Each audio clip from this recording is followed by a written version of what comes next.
শুভ দুপুর। তো এটা দেখতে পেয়েছো বিট, তো দুখানা বিট আর তিনখানা বিট আমি ছাল ছেড়ে পরিষ্কার করে দেখো ধুয়ে ঘষে আমি রেখেছি। তো এটা তোমাদেরকে রান্নার রেসিপিটা দেখাবো, তো তোমরা প্রথম থেকে লাস্ট তোমরা দেখতে থেকো, খুব সুন্দর রেসিপিটা, নতুন। তো আমার তেলটা গরম হয়ে গেছে, এরপর আমি বাদামগুলো দিয়ে দেবো।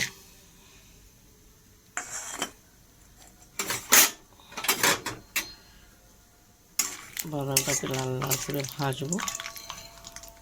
তো এবার এক এক করে বাদামগুলো সব প্লেটে রাখবো। খুব সুন্দর লাল হয়ে গেছে।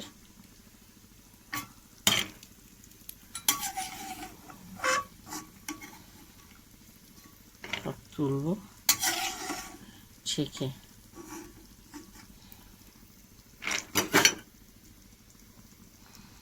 তো তেলে গোটা শুকনো লঙ্কা দেওয়া হলো।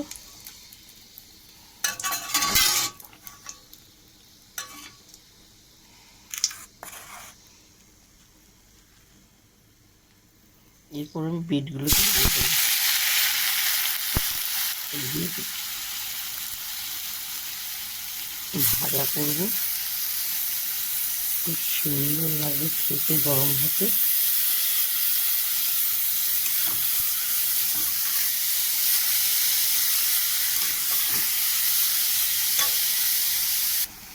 তো স্বাদ মতন নুন দিয়ে দেওয়া হলো। দেখতে পেয়েছো বিট সবসময় কেটে গোটা ধুয়ে তারপরে তোমরা ম্যাশিংয়ে তোমরা জিরি করবে। তাও দেখেছো কতগুলো জল বেরিয়ে গেছে। তোমরা কেটে ধোবে না, তাহলে আরও বেশি জল বেরিয়ে যাবে। তো বাদামগুলো আছে, বাদামগুলো আমি একটু ছোটো ছোটো করে মিহি করবো। একটা বড় আছে, একটু ছোটো ছোটো করবো।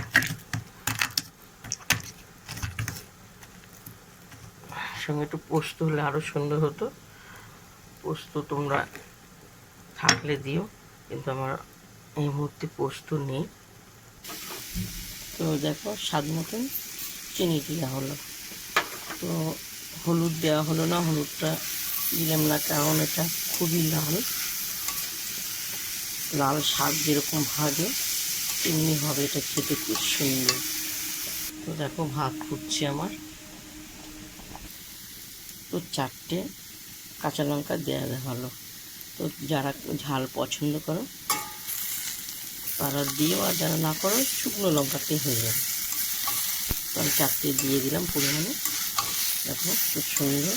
কেউ বলবে না যে এটা বিট ভাজা, এটা লাল শাকের মতো খুব সুন্দর লাগবে খেতে, অপূর্ব, খুব উপকারী জিনিস।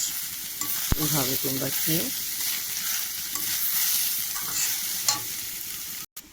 তো দেখো আমার ভাতটা হয়ে এসছে, এবার ভাতটা আমি গড় দেবো।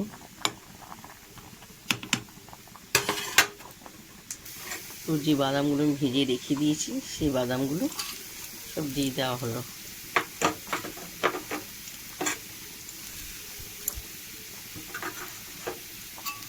দিয়ে ভালো করে নেড়ে চেড়ে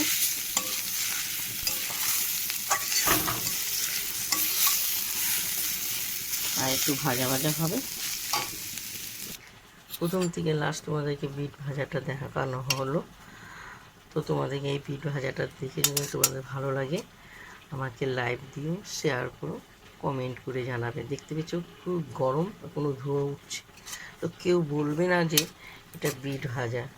তো এটা ভাববে সবাই, যারা অতিথিরা আসবেন তাদেরকে এইভাবে ভেজে দেবেন, তারা কিছুতেই ধরতে পারবে না যে এটা বিট ভাজা। তো লাল শাক ভেবে খুব সুন্দর করে খাবে। তো চলো আমি খেতে বসবো বিট ভাজা দিয়ে।